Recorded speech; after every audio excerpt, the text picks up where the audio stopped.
Ki Seno Nugroho, dalang rakyat yang tak pernah lelah berkisah. Bagian 1, Perjalanan Hidup dan Karir. Di tengah hiruk-pikuk zaman yang kian cepat berubah, masih ada satu nama yang tetap kokoh berdiri, membawa suara gamelan dan wayang dalam setiap getaran hati rakyat, Ki Seno Nugroho. Lahir pada tanggal 23 Agustus tahun 1972 di Yogyakarta, Seno kecil telah akrab dengan dunia pedalangan.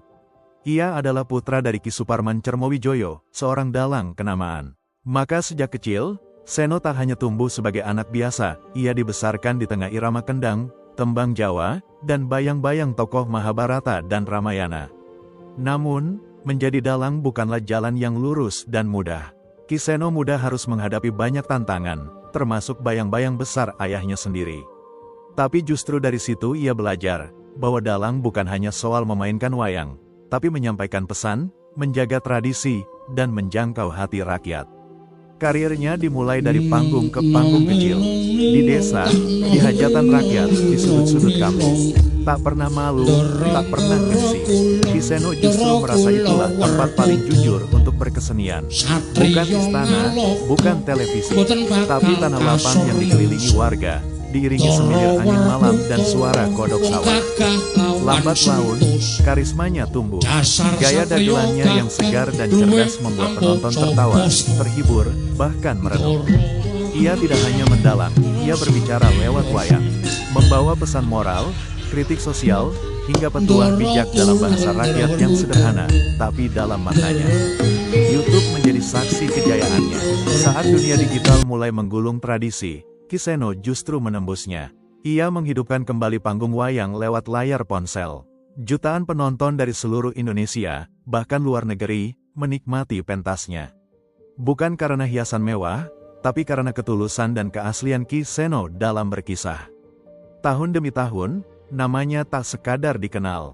Ia dihormati, dicintai, dan dianggap sebagai simbol dalang rakyat. Meski begitu, Ki Seno tetap rendah hati.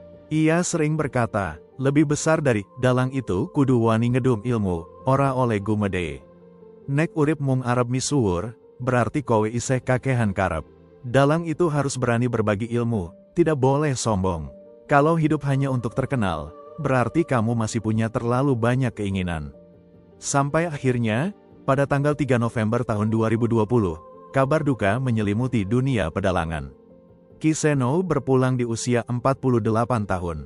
Tapi ia tidak benar-benar pergi, karena setiap bayangan wayang yang menari di layar dan panggung, suara beliau masih terasa.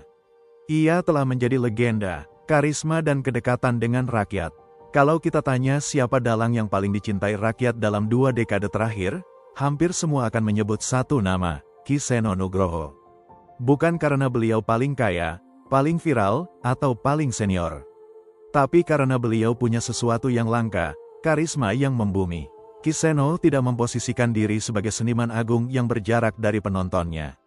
Ia justru mendekat, menyatu, dan menyerap rasa dari rakyat.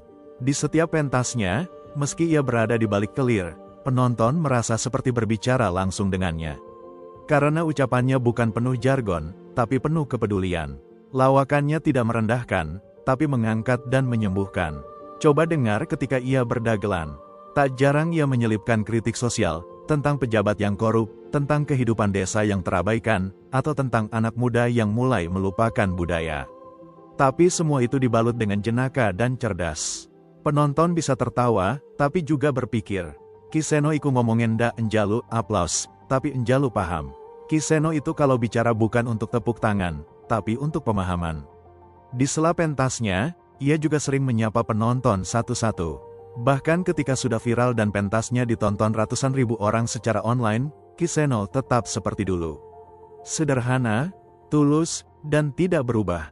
Ia masih bersedia duduk di warung, ngopi bersama warga desa, bercanda dengan anak-anak kecil, bahkan menghadiri hajatan kecil dengan semangat yang sama seperti tampil di alun-alun kota.